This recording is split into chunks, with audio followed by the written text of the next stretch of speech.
लेकिन daily wages को क्या मिला हमारे प्रधानमंत्री जी की तरफ से? 75 रुपये। क्या वो इतनी अब ना ही देते इससे अच्छा? उनकी तौहीन तो नहीं करते, उनको तौहीन तो नहीं करते, उनकी बेइज्जती तो नहीं करते एटलीस्ट कि वो सड़कों पे उतर रहे हैं, इतनी देर से अपने प्रोटेस्ट कर रहे हैं, अपना घर सब छोड़ छाड़ के कभी गर्म तपती धूप में 40 डिग्री में गर्म सड़कों पे लेट रहे हैं, रो रहे हैं, चिल्ला रहे हैं, अपने कपड़े फाड़ रहे हैं। वो 75 रुपये के लिए नहीं आ रहे थे, या आपने उनको 75 या 85 या कुछ दे के उनको इंक्रीमेंट देके और आप चले गए। JKPSC ने JKSC पोस्टें एडवर्टाइज की हैं 220। आज से ही डेट शुरू में अप्लाई की। एज को लेके, रेस्टोरेशन को लेके आप यूनिवर्सिटी स्कॉलर हैं, अब आए काफ़ी टाइम यूनिवर्सिटी बिता चुके हैं, आपको अच्छे से पता है 2016 का 277 वाला केस मोस्टली, और अभी लोग चाह रहे हैं कि रेस्टोरेशन जाए नहीं, लेकिन बीजेपी अपोजिशन में जिस तरह से अपना एक स्ट्रॉन्ग होल्ड बना के रखा था अपोजिशन में, वो दिखता था। जम्मू बंद हो तो बंद, भारत देश बंद हो तो बंद, कांग्रेस की वजह से कोई कॉल आज तक नहीं ऐसा नहीं है। बिक सब देखो, वो जो बिकने वाले कांग्रेस के नहीं मैं कहूँगा, देखिए उनका जो बिक रहे हैं उनका कोई ज़मीन नहीं होता। वो जो बिकते हैं वो मौकापरस्त लोग होते हैं, उनसे वो कांग्रेस के हों तृणमूल का कई गुना कम खर्चा था अगर आप उनको परमानेंट कर देते। इनको ये 75 देने की जगह आप रैली ना ही करते, आप अनाउंसमेंट ही करवा देते सेंटर से, तो जितना खर्चा आपने रैली में किया हमारे डेली वेजर भाई पक्के कर देते, हम उसमें भी कुछ नहीं देते किसी और को कुछ, उन लोगों को तो दे देते कुछ। बीजेपी कहती यही है। क्या वो लोग काम नहीं कर रहे थे? ये रिश्तेदारों की लगाने की बात तो चलो अब ये तो ना ही करेंगे, सबको दिख रहा है कि कौन सी सरकार में कौन कैसा हो रहा है, किसकी सरकार में बैकडोर एंट्री होती है। वो हमसे ज़्यादा इनको सत्यपाल मलिक जी बता देंगे कि जो गवर्नर रह के गए हैं वो आज तक जाके बताते हैं कि बीजेपी ने क्या किया, किसके कैंडिडेट ज़्यादा आगे थे तो लिस्ट एक वैश होगी, ठीक है, कहाँ से क्या हुआ था, कहाँ से जेके बैंक में क्या हुआ, कहाँ पे क्या हुआ, सबको पता है। मैं इस चीज़ से मैं एक ये बड़े फ़ख्र के साथ, मतलब एक खुशी के साथ, एक फ़ख्र के साथ कहना चाहूँगा, कांग्रेस ने कभी भी ये इंस्टीट्यूशंस वाली राजनीति नहीं की। कांग्रेस ने कुछ जो भी किया, जैसा भी किया, उन्होंने कभी इंस्टीट्यूशंस में नहीं घुसे। जैसे कि इन्होंने संडे को भी लोगों तक को बुलाया कि आप आएँ या बुलाएं, उन्होंने एक लोगों पे राजनीति की, वो सब किया। इंस्टीट्यूशंस लाइक ये स्कूल्स, कॉलेजेस या मतलब हॉस्पिटल्स या ये गवर्नमेंट एम्प्लॉइज़, ये वाली राजनीति कभी कांग्रेस ने नहीं की। उन लोगों को लाचार या मजबूर नहीं किया कि आपको हम गाड़ियाँ दे रहे हैं आप आओ, या आपको आना है, आपको जरूर आना है दरबार में। और इस चीज़ का मैं फ़ख्र महसूस करता हूँ कि कांग्रेस ने जो भी किया कभी ये वाली राजनीति, अगर ये वाली राजनीति की होती तो शायद ही हमें ये कभी और पार्टी कोई दिखने को मिलती। तो मैं ये अभी भी नहीं कहूँगा कि कांग्रेस की ये इसमें कमी रही कि नहीं किया।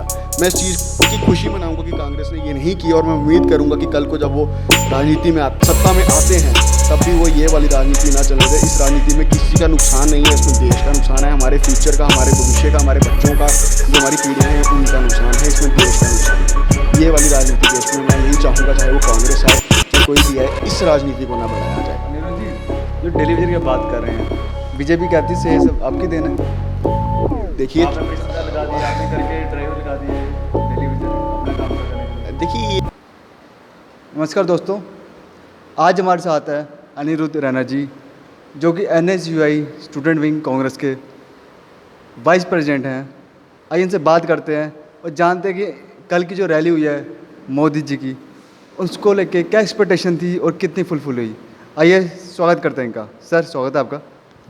शुक्रिया आपका सचिन भाई। सबसे पहले मैं आपका शुक्रिया अदा करूंगा जो आपने आज अपना समय निकाला मेरे से बातचीत करने के लिए। वैसे भी आप से तो हमारे बड़े अजीज़ और प्रेम वाले संबंध हैं तो उसके लिए मैं आपका शुक्रिया अदा करूंगा आप आए। तो आपने शुरुआत में ही जो कुछ कल दिल खट्टा हुआ और कुछ आपने आज दिल खट्टा करने वाली सवाल शुरू में पूछ लिया कि क्या उम्मीदें थी और क्या एक्सपेक्टेशंस थी रैली से, और रैली से क्या था। रैली से ऐसा था कि बेशक हम अपोजिशन में हैं या यहाँ पे भी हैं, प्राइम मिनिस्टर ऑफ इंडिया आ रहे थे, हम उनको मैं बीजेपी या कुछ नहीं बोलूँगा, प्राइम मिनिस्टर ऑफ इंडिया आ रहे थे, तो हम लोगों को सबको बहुत सारी एक्सपेक्टेशन थी उससे कि अगर प्राइम मिनिस्टर ऑफ इंडिया जो है आ रहे हैं तो यकीनन वो ऐसे घूमने फिरने या जुमलाबाजी करने शायद नहीं आएंगे, वो कुछ लेके आएंगे। और जो हमारे जो लोग थे यहाँ के, सुनने में आ रहा है कि उस एक रैली में 1350 करोड़ का खर्चा आया है उस रैली में जो पूरा करने में। तो अगर इतना खर्चा किया है तो इतना शायद लोगों को भी दे जाते। जो डेली वेजर्स थे वो जो इतना शॉकिंग लगा हमें, क्योंकि मैं एज आ अपोजिशन में भी बैठ के, एज आ कांग्रेस की स्टूडेंट विंग में भी बैठ के सोच रहा था कि वो मेरे भाई जो डेली वेजर्स कब से सड़कों पे आ रहे हैं, अपने कपड़े फाड़ रहे हैं, अपने रो रहे हैं, चलो एटलीस्ट वो परमानेंट हो जाएंगे। मुझे ये मतलब मैं ये नहीं कह रहा हूँ कि मुझे मतलब मैं सोच रहा था, मुझे पूरी उम्मीद थी कि चलो वो परमानेंट हो जाएंगे। प्राइम मिनिस्टर ऑफ इंडिया खुद आ रहे हैं तो उनकी कब से मांग चल रही है, गवर्नर साहब ने मांग ऊपर पहुंचाई होगी। उसके बाद जो हमारे यहाँ के इनके पार्टी प्रेसिडेंट हैं, बेशक उनको स्टेज पर जगह नहीं मिली, लेकिन चलो कोशिश तो की होगी उन्होंने बात पहुँचाने की। उनको ऊपर तो नहीं बिठाया गया। मैं उस बात से मुझे बहुत ही दुखद हुआ कि मेरे वहीं से हैं वो, मेरे एमएलए हैं, तो मेरे को रैना साहब ही हैं वो, तो मुझे बहुत दुख हुआ कि मेरे बड़े भाई जो रैना साहब हैं उनको स्टेज पे भी कुर्सी तक नहीं मिली। वो सुंदरबनी से भी हैं, वो स्टेट प्रेसिडेंट हैं वो इस टाइम पे बीजेपी के। लेकिन बड़ी दुखद लगा मुझे ये कि उनको नीचे बैठ के मोदी जी जिंदाबाद और हर हर मोदी घर घर मोदी करना पड़ा, लेकिन उनको जो है ऊपर के घर में जगह नहीं मिली। तो उन्होंने भी जो है वो बात पहुंचाई होगी। जतिंदर सिंह जी भी बेटे की शादी के लिए यहीं पे थे, उनको भी सुनने में आया होगा कि डेली वेजर्स जो है वो कब से प्रोटेस्ट कर रहे हैं, सड़कों पे आ रहे हैं। बच्चा जानता है कि डेली वेजर्स सड़कों पे है, लेकिन डेली वेजर्स को क्या मिला हमारे प्रधानमंत्री जी की तरफ से? 75 रुपये। क्या वो इतनी अब ना ही देते इससे अच्छा? उनकी तौहीन तो नहीं करते, उनको तौहीन तो नहीं करते, उनकी बेइज्जती तो नहीं करते एटलीस्ट कि वो सड़कों पे उतर रहे हैं, इतनी देर से अपने प्रोटेस्ट कर रहे हैं, अपना घर सब छोड़ छाड़ के, कभी गर्म तपती धूप में 40 डिग्री में गर्म सड़कों पे लेट रहे हैं, रो रहे हैं, चिल्ला रहे हैं, अपने कपड़े फाड़ रहे हैं। वो 75 रुपये के लिए नहीं आ रहे थे कि आपने उनको 75 या 85 ये कुछ दे के उनको इंक्रीमेंट दे के और आप चले गए। और ये इतना इनका तरीका, इनका प्रोपागेंडा देखो कि वो जाने के बाद बताया गया कि वो मोदी जी के वहाँ पहुँच के कुछ ना कर दें। उनको यही एश्योरेंस दे के रखी कि कुछ ना कुछ इनको किया जाएगा, लेकिन वो जाने के बाद वहाँ से बताया गया कि जी आपको मिला है 75 या 85 रुपये। तो मुझे नहीं लगता वो इससे खुश हुए होंगे, और होना भी नहीं चाहिए। निराशा सबको हुई, बहुत ज़्यादा निराशा हुई। इस जो रैली थी, कुछ यूथ को बहुत सी एक्सपेक्टेशन थी कि यूथ के लिए आएंगी, पोस्ट इतनी देर के बाद निकल के आई हैं, कुछ आएगा। 2014 के बाद अब पोस्ट आई हैं और कट ऑफ देखिए आप कहाँ जा रहा है। इतनी उसमें बढ़ चुकी है कि बच्चे, इतनी अनएम्प्लॉयमेंट है कि जो हमसे भी 5-5, 6-6 साल सीनियर्स थे वो और हम आज एक सेम एग्ज़ाम में बैठते हैं। तो आउट ऑफ 120 में से आप देखो 95 तो कट ऑफ जा रहा है। तो कहाँ तक बच्चे वो करेंगे? इतना कट ऑफ आपने इतना हाई को, कट ऑफ का हाई ये नहीं है कि वो बहुत इंटेलिजेंट है, ये कंपटीशन बहुत है। अगर ये रेगुलर बेसिस पे आती रहती तो कट ऑफ इतना नहीं होता। लोग निकलते जाते और ये कट ऑफ इतना नहीं होता। आप बीच में दिखा देते हैं 800 पोस्ट 900 पोस्ट बड़ा आप करते कि हमने बहुत बड़ा काम कर दिया। 8 लाख आ रही हो क्या तो ये बहुत कुछ रहे हैं, कहने को तो 15 लाख अकाउंट में भी आ रहे थे और 1 करोड़ 2 करोड़ पोस्ट भी आ रही थी। कहते तो बहुत कुछ हैं, ये आके बोल के वो ऐसी फिगर्स बोल के जाते हैं जो फिगर्स किसी की समझ में भी नहीं आती। 35,000 करोड़ का ले रहा है, 20 लाख का ये मिल रहा है, 25 लाख का ये मिल रहा है। ये ऐसी फिगर्स बोल के जाते हैं, फिगर्स किसी की समझ भी नहीं आती और पता नहीं चलता वो पैसा जाता कहाँ पे है। हाँ, इनकी रैलियों में खर्चा हो जाता है, वो मानने वाला है। तो खर्चा क्यों नहीं होगा? अब सुनने में ये आया था कि जो अकाउंट असिस्टेंट बेचारे जो लगे हैं उनको गाड़ियाँ प्रोवाइड की गई थी कि तुमने अपने घर से लोग लेके आने हैं। कुछ रिकॉर्डिंग्स मुझे कल फ़ोन में सुनने में आई, वो उनको फ़ोन कर रहे हैं, जनाब रैली है, आपने वहाँ पे जाना है, आपने आना है। मतलब उनको बुलाया जा रहा है फ़ोन करके और उनको कहा जा रहा है कि आप अपने रिश्तेदार लेके आइए, अपने जो आसपास के लोग हैं उनको लेके आइए। मैं इस चीज़ से मैं एक ये बड़े फ़ख्र के साथ, मतलब एक खुशी के साथ, एक फ़ख्र के साथ कहना चाहूँगा कि कांग्रेस ने कभी भी ये इंस्टीट्यूशंस वाली राजनीति नहीं की।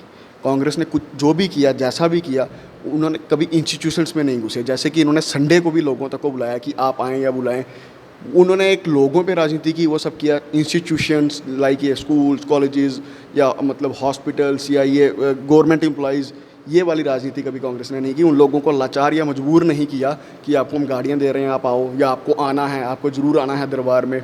और इस चीज़ का मैं फ़ख्र महसूस करता हूँ कि कांग्रेस ने जो भी किया, कभी ये वाली राजनीति, अगर ये वाली राजनीति की होती तो शायद ही हमें ये कभी और पार्टी कोई दिखने को मिलती। तो मैं ये अभी भी नहीं कहूँगा कि कांग्रेस की ये इसमें कमी रही कि नहीं किया। मैं इस चीज़ की खुशी मनाऊँगा कि कांग्रेस ने ये नहीं किया, और मैं उम्मीद करूँगा कि कल को जब वो राजनीति में सत्ता में आते हैं तब भी वो ये वाली राजनीति ना चलने दे। इस राजनीति में किसी का नुकसान नहीं है, इसमें देश का नुकसान है, हमारे फ्यूचर का, हमारे भविष्य का, हमारे बच्चों का, जो हमारी पीढ़ियाँ हैं उनका नुकसान है, इसमें देश का नुकसान है। ये वाली राजनीति देश में, मैं यही चाहूँगा, चाहे वो कांग्रेस आए चाहे कोई भी आए, इस राजनीति को ना बढ़ाया जाए। अनिरुद्ध जी, जो डेली वेजर की बात कर रहे हैं, बीजेपी कहती से सब आपकी देन है। देखिए, आपने रिश्तेदार लगा दिए, आपने करके ड्राइवर लगा दिए, डेली वेजर अपना काम पूरा करने के लिए। देखिए, ये ऐसा है कि बीजेपी हमेशा से कहती आई है, ये बहुत आसान सा तरीका है कि बीजेपी कहती आई है। क्या वो लोग काम नहीं कर रहे थे? ये रिश्तेदारों की लगाने की बात तो चलो अब ये तो ना ही करें, ये सबको दिख रहा है कि कौन सी सरकार में कौन कैसा हो रहा है, किसकी सरकार में बैकडोर एंट्री होती हैं, वो इन हमसे ज़्यादा इनको सत्यपाल मलिक जी बता देंगे कि जो गवर्नर रह के गए हैं वो आज तक जाके बताते हैं कि बीजेपी ने क्या किया, किसके कैंडिडेट ज़्यादा आगे थे तो लिस्टें क्रैश होगी। ठीक है, कहाँ से क्या हुआ था, कहाँ से जेके बैंक में क्या हुआ, कहाँ पे क्या हुआ, सबको पता है। वो क्या हो रहा है क्या नहीं है, वो ब्लेम डालना बहुत आसान होता है कि इस सरकार ने ये कर दिया, उस सरकार ने वो कर दिया। बट एट प्रेजेंट आपके पास है, आप संभाल रहे हैं उसको, तो आप एश्योर करके आते हैं उनको। तो उनको जब एश्योर करते हैं आप, तो आप उनको एश्योर ही मत कीजिए ना। रविंद्र एनर्जी उनको बोलते क्यों हैं, या उनको आप जाके बोलते कि आप उनको एश्योर ही मत कीजिए, आप उनको ये चीज़ बोलिए ही नहीं कि हम करेंगे। आप उनको एक लॉलीपॉप दे के आते हैं। चाहिए तो इनको भी ये लोग, ऐसा नहीं है ना। फिर ये आके पार्टियों पे तो बड़ा आसान हो जाता डालना कि उसने ये किया, उसने वो किया। आपके पास हैं वो 7 साल से 8 साल से लगभग आप सत्ता में हैं, तो आप कीजिए, उनका समस्या का समाधान निकालिए, आप उनको हल कीजिए। उसका उनको लटका के रखा आपने, कोई इतना बड़ा विषय जितना आपने एक रैली में खर्चा किया, इससे कुछ कई गुना कम खर्चा था अगर आप उनको परमानेंट कर देते। उनको ये 75 देने की जगह आप रैली ना ही करते, आप अनाउंसमेंट ही करवा देते सेंटर से, तो जितना खर्चा आपने रैली में किया, हमारे डेली वैजर भाई पक्के कर देते, हम उसमें भी खुश थे। नहीं देते किसी और को कुछ, उन लोगों को तो दे देते कुछ। अनिरुद्ध जी, पेट्रोल भी महंगा, नींबू भी महंगे, क्या करें आम इंसान? देखिए, ये महंगाई कहाँ जा रही है ये सबको दिख रहा है, आपको भी दिख रहा है। अपोजिशन अपनी आवाज़, देखिए अपोजिशन को अब दिखने भी नहीं दिया जाता। आजकल हाउस अरेस्ट का भी कुछ नया आ चुका है, ये अपोजिशन दिखने भी नहीं देते हैं। मैंने आपको पहले भी बताया कि जो आज के टाइम पे राजनीति हो रही है, राजनीति बहुत गंदी हो रही है। ये किसी के लिए नहीं है, देश के लिए हानिकारक है। इसमें ये है कि आप किसी लीडर्स को आप बोलने नहीं देंगे, इंस्टीट्यूशंस में आप घुस जाएंगे, चाहे वो कोई भी इंस्टीट्यूशन हो, वहाँ पे भी आप राजनीति करेंगे, हर जगह राजनीति करेंगे। कोई बोलेगा उसको बोलने नहीं देंगे। महंगाई से सब परेशान हैं, आवाज़ उठा रहे हैं। वो नींबू जिसको कोई जो शायद कभी सब्जी के साथ सब्जी वाला फ्री में भी डाल देता था 2 सलाद के लिए कि ठीक है खा लेना, आज वो सुनने में आ रहा है कि 300, 350, 400 से ऊपर पहुंच चुका है। कुछ दिन पहले जब मैं लेने गया तब तो 300 था, मुझे कल किसी ने बताया कि ये 350, 400 हो चुका है। तो नींबू के भी चलो, इसमें भी वैल्यू बढ़ गई। इसमें भी जब पूछो तो इसमें भी वो कहते हैं कि मोदी जी ने नींबू की कदर डाली है, नींबू की कदर नहीं थी तब से। तो पेट्रोल आप देखें, पेट्रोल की अगर आप देखते हैं तो बैरल के रेट, जिस टाइम पे सरकार थी, मनमोहन सिंह थी, वो इकोनॉमिस्ट थे, उनको सरकार चलानी आती थी, उनको सारा सिस्टम आता था। वो ऐसे इंसान थे कि जब मोदी जी भी फंस गए थे तो उनको बुलाया था उन्होंने कि आइए और मुझे बताइए मैं इसमें क्या करूँ और कैसे निकलूँ। 35 रुपये की बैरल लेके उन्होंने, उस टाइम पे 70 रुपये की बैरल लेके उन्होंने तो लीटर तेल किस रेट में दिया वो सारे देश को पता है, सबको पता है। आज की रेट में उस बैरल का रेट तो कम हो गया, लेकिन तेल के रेट बहुत ऊपर चले गए। वो बैरल तो शायद 35 के आसपास आ गई, लेकिन तेल जो है वो 100 पार कर चुका है। इतने आप टैक्सेस इंपोज कर रहे हैं, अगर ठीक है अगर आप कर रहे हैं देश में, तो लेकिन वो टैक्सेस कहाँ जा रहे हैं? अमित शाह जी के पास एमएलए खरीदने के लिए, जब सरकार कहीं कोई और एमएलए जीत जाए तो 25-25, 30-30 लाख का फंड जो इकट्ठा हो रहा है कि हम वो एमएलए खरीद लेंगे, ये शायद वहीं पे जा रहे हैं टैक्सेस। ये लोगों को सोचना चाहिए कि आप टैक्सेस तो आप पे कर रहे हैं, लेकिन वो टैक्सेस जा कहाँ रहा है? ये जो बिक तो कांग्रेस के रहे हैं। बिक सब, देखो वो जो बिकने वाले कांग्रेस के नहीं मैं कहूँगा, उन देखिए उनका जो बिक रहे हैं उनका कोई ज़मीर नहीं होता। वो जो बिकते हैं वो मौका परस्त लोग होते हैं, उनसे वो कांग्रेस के हों, तृणमूल कांग्रेस के हों या किसी के भी हों या एनसी के हों, एनसी के बड़े बड़े लीडर हों, कुछ बिक जाते हैं, कुछ डर जाते हैं, कुछ 1 नंबर पे होते हैं, कुछ 2 नंबर पे होते हैं। तो राजनीति जो इस टाइम पे बीजेपी कर रही है, उनको वो सब कर रहे हैं। मैंने आपको पहले बताया राजनीति का जो स्तर है वो बहुत गिर चुका है। फिर किसी का चाहे बड़ा बड़ा कोई गाड़ियों का शोरूम रास्ते में आ रहा हो या किसी का होटल रास्ते में आ रहा हो, फिर झुकना तो पड़ता ही है बचाने के लिए। तो उसमें ये होता है कि वो उनको तरीका है। और चलो मैं मानता हूँ कि बिक रहे हैं, लेकिन अगर यही वाले वहाँ जा रहे हैं तो फ़र्क क्या है? कौन सा वाशिंग पाउडर है उनके पास जो यहाँ से जाके वो वहाँ प्योर हो जाते हैं? आप शुरू करते हैं कांग्रेस को गाली देने से। कांग्रेस ने 60 साल में कुछ नहीं किया, लीडर तो वही थे। कांग्रेस ने 60 साल में कुछ नहीं किया, कांग्रेस ने 70 साल में कुछ नहीं किया, कांग्रेस के लीडर्स ने कुछ नहीं किया। कुछ भी बात होती है कांग्रेस ने ये किया, कांग्रेस ने ये किया, कांग्रेस ने ऐसा नहीं किया, कांग्रेस ने वैसा नहीं किया, कांग्रेस ने ये नहीं दिया, वो नहीं दिया। लेकिन अब कांग्रेस के लीडर ही ज्वाइन करा लेते हैं। आपका अपना एक सेल्फ स्टैंड भी होना चाहिए। आप बोल दीजिए कि हमें कांग्रेस के लीडर नहीं ज्वाइन कराने, हमें नहीं चाहिए कांग्रेस के लीडर, हम अपने खुद से बनाएंगे, अपना लीडर लाएंगे, अपने लीडर जिताएंगे। आप ज्वाइन कराने में भी सबसे पहले होते हैं, बड़ा उनका वेलकम करते हैं, ठीक है। उनका बोलते हैं कि फिर इनके पास नई बातें होती हैं, इनको ये नहीं, बड़े बड़े लीडर ये कांग्रेस के ले जाते हैं या छोटे भी ये ले जाते हैं। आप उनको ज्वाइनिंग कराने में आप सबसे आगे हैं और आप गाली देने में भी उनको सबसे आगे हैं। आपका एक सेल्फ स्टैंड होना चाहिए, जा तो वो सही है, जा तो वो गलत हैं। अगर वो गलत हैं तो उनको सिर्फ गाली दीजिए, अगर वो सही हैं तो उनकी तारीफ़ कीजिए। फिर उनको ज्वाइनिंग भी करवा रहे हैं और गाली भी दे रहे हैं, ये बीजेपी और बीजेपी के लोगों को सोचना चाहिए कि थोड़ी देर तक जो एनसी के या कांग्रेस के लीडर गालियाँ देते थे बीजेपी को, आज वो बीजेपी में चले गए और आप लोगों ने उनको ऐसे अपनी झोली वो करके हाथ फैला के उनको वो कर ली कि नहीं ये अब ठीक हो गई है, और बीजेपी ने उनको आने दिया। आपसी लड़ाई है, वो तो उनकी पार्टी ही ख़त्म कर देगी उसको, लेकिन ये है कि लोगों को ये चीज़ सोचनी चाहिए कि ऐसा क्यों हो रहा है। नीरज जी, आप ये चीज़ मानते 2014 के पहले कांग्रेस का राज था, रूलिंग थी, ठीक है, लेकिन बीजेपी अपोजिशन में जिस तरह से अपना एक स्ट्रॉन्ग विल होल्ड बना के रखा था अपोजिशन में, वो दिखता था। जम्मू बंद हो तो बंद, भारत देश बंद हो तो बंद। कांग्रेस से जैसे कोई कॉल आज तक नहीं आई, ऐसा क्यों? नहीं, ऐसा नहीं है। मैं आपकी इस बात से मैं एग्री नहीं करूँगा। ऐसा नहीं है कॉल नहीं आई, बहुत सी कॉल आई, बहुत सारी चीज़ों में समर्थन आया, बड़ी सारी चीज़ों में लोगों को ले लीजिए, बीजेपी बड़ी, हाँ मैं आपकी बात मानता हूँ, वहाँ से हुआ कुछ हुआ कि इस पे मैं आपको कहना चाहूँगा कि स्टेट टूर के लिए विफल रह गए। माना कि कुछ खामी हमसे भी हुई, लेकिन यूँ रूट कर जाना तो अच्छा नहीं। तो ऐसा है कि हाँ, समर्थन आना शायद लोगों का कहीं ना कहीं से कम हुआ, इसमें मैं आपसे कोई दो राय नहीं रखूँगा। समर्थन आना कहीं ना कहीं कांग्रेस से कम हुआ, कहीं ना कहीं खामियां रही या वो हुआ। क्यों? क्योंकि देखिए, जब तक बल नहीं है, जब तक आपके पास समर्थन नहीं है, तो शायद अकेले आप या मैं या कोई नहीं कर पाएगा, ये बड़े मसले हैं। बट हाँ, ये है कि आवाज़ हमेशा उठाई कांग्रेस ने, जितना वो कर सके आवाज़ उठाई। स्टेट हुड के आज भी हम उसमें करते हैं कि उसके हित में आज भी हम आवाज़ उठाते हैं। बट हाँ, जिन्होंने आवाज़ उठाई वो हाउस अरेस्ट हो गए। अब जब आप वो जो दौर था जिस टाइम पे वो अपोजिशन में थे, अपोजिशन को फ्री हैंड दिया जाता था, अपोजिशन को रोका नहीं जाता था, अपोजिशन से सजेशंस लिए जाते थे और अपोजिशन को बोला जाता था कि आप फ्री हैंड है, बोलिए। जो करना था अपोजिशन वो करती थी, कभी किसी को ने अपोजिशन को रोका नहीं। आप मुझे बताइए, आप 2014 से पहले आपने कभी ये हाउस अरेस्ट सुना? श्रीनगर तो ये कभी लीडर्स का सुना आपने कि जो अपोजिशन के लीडर्स हैं कि बीजेपी के कोई लीडर हमने हाउस अरेस्ट करा दिए? ऐसा कभी सुना कि आप जो लीडर्स हैं वो आवाज़ उठा रहे हैं या डिमांड उठा रहे हैं कि स्टेट गलत है या महंगाई गलत है और ऑर्डर आया हाउस अरेस्ट कर दो उनको? ठीक है ना। अपोजिशन ये था कि उनको म्यूचुअली आवाज़, अपोजिशन का क्या, अपोजिशन आवाज़ उठाएगी, उनको पूरा मौका दिया जाता था बोलने का। लेकिन आज की डेट में क्या है, जो बोल रहा होता है उसको हाउस अरेस्ट कर दिया जाता है।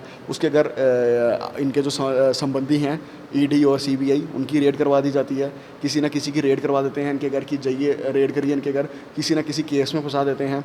कुछ नहीं कुछ मिलेगा तो ढलवा देंगे। तो ये मसला है कि वो जो घूम फिर के बाद वहीं से आगे राजनीति का स्तर गिर चुका है। ठीक, अगर उनके लिए कोई आवाज़ उठा रहा है, आवाज़ उठाने ही नहीं दी जा रही है। ऐसा नहीं है महंगाई, मुझे नहीं लगता कि कोई भी देशवासी या कोई भी ऐसा होगा जो महंगाई से खुश होगा। कौन चाहता है महंगाई हो? कौन चाहता कि अपनी गाड़ी में मैं 110 लीटर का 100 रुपये में लीटर तेल नहीं आ रहा, 110 लीटर का अपनी गाड़ी में तेल डलवाऊँ? एवरेज तो उतनी दे रही है गाड़ी, एवरेज नहीं बढ़ी गाड़ी की। एवरेज कांग्रेस के टाइम भी वही थी गाड़ी की और आज भी वही है। लेकिन अब कौन चाहता है कि जो मैं 100 रुपये में अगर मैं 1.5 लीटर का तेल डलवा रहा था, आज वो 1 लीटर भी नहीं आ रहा। तो कोई नहीं चाहता है वो। लेकिन लीडर्स अगर आवाज़ उठा रहे हैं, उनको उठाने नहीं दी जा रही है, तो लोग भी फिर, मैं इससे तो मैं वो नहीं आपके एग्री करूँगा कि लोगों का नहीं है। अब लोग तो नहीं आवाज़ उठाएंगे, लीडर्स ही उठाएंगे, बट लीडर्स को उठाने नहीं दी जा रही है। नीरज जी, जैसे आपको पता ही होगा, JKPSC ने JKS की पोस्टें एडवर्टाइज़ की हैं 220, आज से ही डेट शुरू में अप्लाइड की। एज को लेके, रेस्टोरेशन को लेके, आप यूनिवर्सिटी स्कॉलर हैं, अब हैं, काफ़ी टाइम यूनिवर्सिटी बिता चुके हैं, आपको अच्छे से पता है 2016 का 277 वाला केस मोस्टली। और अभी लोग चाह रहे हैं कि रेस्टोरेशन किया है, NSUI को स्टैंड लेगी, उनके हक में आगे आएगी। देखिए, छात्र हित की जब भी कोई छात्रों का मसले की बात आएगी, छात्रों को जहाँ पे भी ज़रूरत पड़ेगी, NSUI स्टैंड लेगी, हमेशा से लेती आई है और आगे भी लेगी। और ये जो मसले ये आ रहे हैं नए नए, देखिए UT बनने के बाद ये UT बनी जो टूटी फूटी, इसका आज तक कोई फ़ायदा तो दिख नहीं रहा है। इसका हर वर्ग को इसका नुकसान हो रहा है।